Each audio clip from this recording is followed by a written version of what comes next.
which was really, really impressive, especially in that Gob Giant meta that we were in. And then, unfortunately, Pedro fell to Mugi in the upper bracket grand finals reset. So that is how Pedro got to where he is. Him and Mohamed Light, unfortunately, in that year, did not run into each other. So this is a fun matchup for us. But they did run to each other in round 1 of this tournament. I believe Mohamed Light 2-0 Pedro here. So Pedro's got a lot to prove.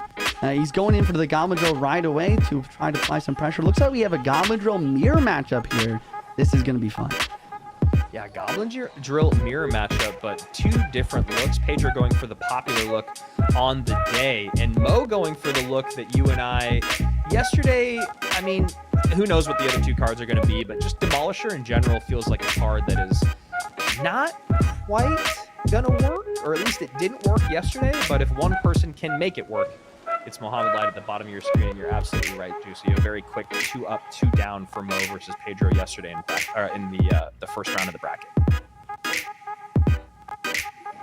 SL7 in the middle of the map. Mohamed Light trying to just get ready for some solid defense.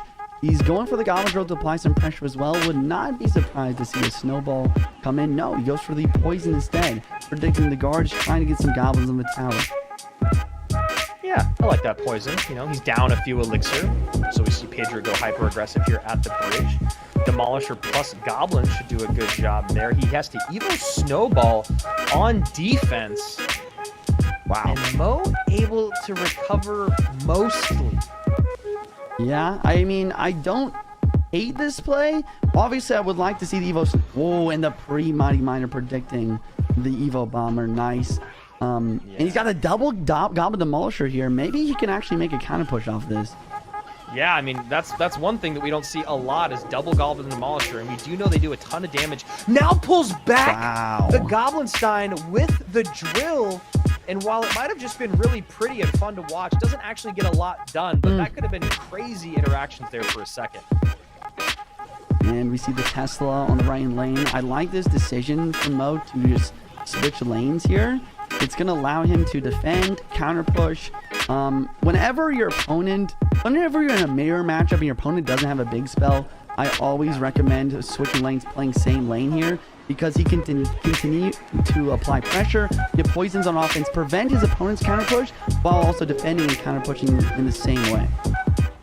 Yeah, there's always caveats to rules in Clash Royale, Sure. but I couldn't agree with you more, Juicy. I think that that's just something for most players to put in their back pocket is you have a big spell, your opponent doesn't have a big spell. Like you said, there is a way for you to get spell value, and that's something you need to abuse. Bomber comes down, does get one shot on the tower there. Great cycle use there by Pedro to get back to it. Great use there of Mo to get the Ice Spirit out to activate King Tower to now help a little bit with the defenses, all while almost evening up the game in damage. 1898, Pedro's lowest tower, 1620 or 1602 now, Mo's lowest tower as that Evo Snowball comes in. Tesla there though to do some good cleanup. Still a little bit more damage than maybe Mo would have liked. 1455. No building in cycle. Pedro goes Goblinstein right at the bridge. Yeah, and that's going to force Mo to use his wing condition, the Goblin Drill on defense. And here comes another Goblin Drill from Pedro to keep applying pressure. Mighty Miner does prevent the Goblins from locking on the tower. Goblins on the Goblinstein to try to continue to win this this interaction. And Goblin Drill in the back, he can't go for the... Sorry, Goblin Demolisher in the back. He can't go for the drill right away because he just got it back in cycle. Tesla out here to catch. Tesla doing a decent job cleaning up those goblins. Evo Snowball comes in. No extra goblin damage done, though. We get a triple drop there from Pedro.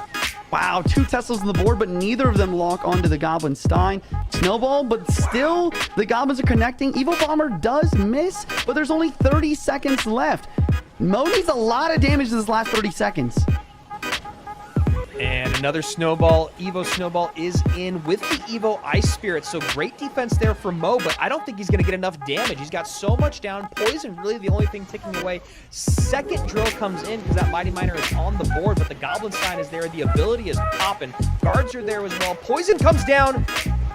Ooh, and that was pretty dang close. Poison not going to have enough time. Mohamed Light loses this by 100 and some change. Wow. Mohamed Light. Goblin hit didn't come in. So really, really well played. Exactly what you want to see between the two best in the world, or two of the best in the world, excuse me. And also, we love it too because, you know, there was a little bit of fun BM and lore, if you will, Clash Royale lore going on between Mohamed Light and Pedro. Obviously, nothing but love between these two competitors, but it's fun to see them talk a little bit of trash to one another. So we do see the first Royal Giant of the day from Pedro here. Wow, finally. We'll see if he's going to be able to make a win happen here, get the 2-0 sweep versus the world champ. Mo, on the other hand, with a pretty solid minor fireball, maybe minor rocket. He does not have poison as an available option for spell.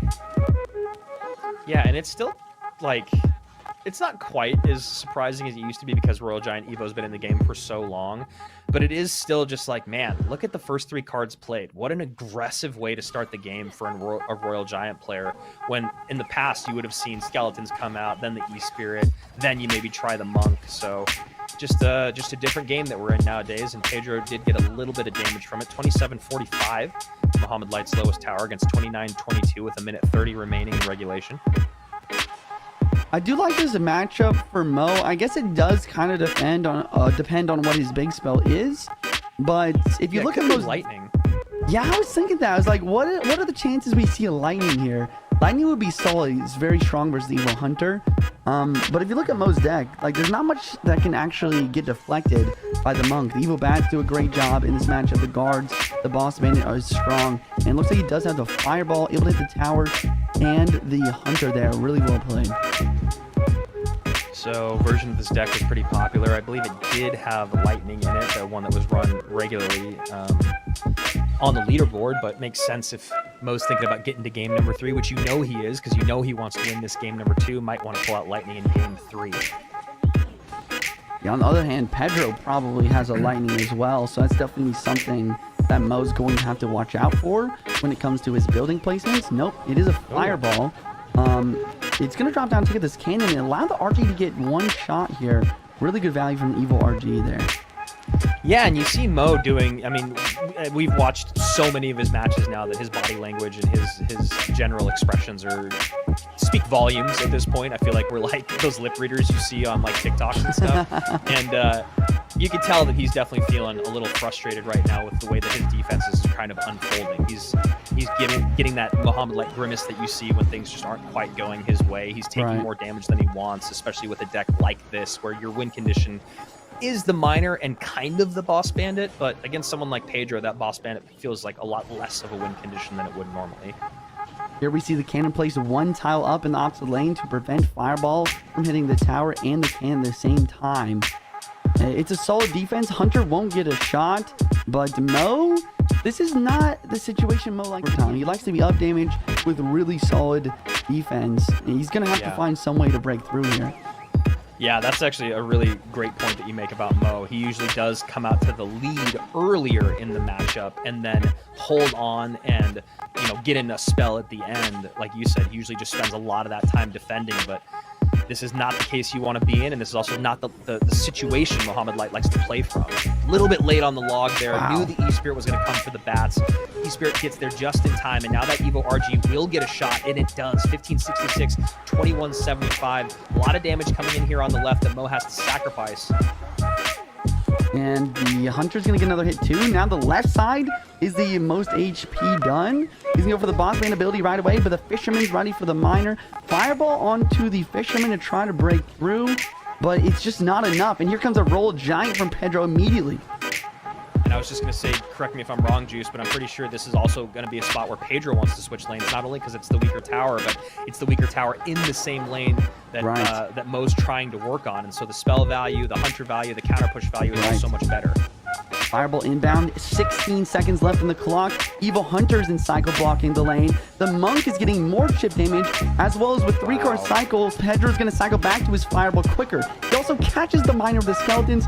Fireball from Mo, Fireball from Pedro, and Pedro taking down the world champion, making it through to the lower bracket finals.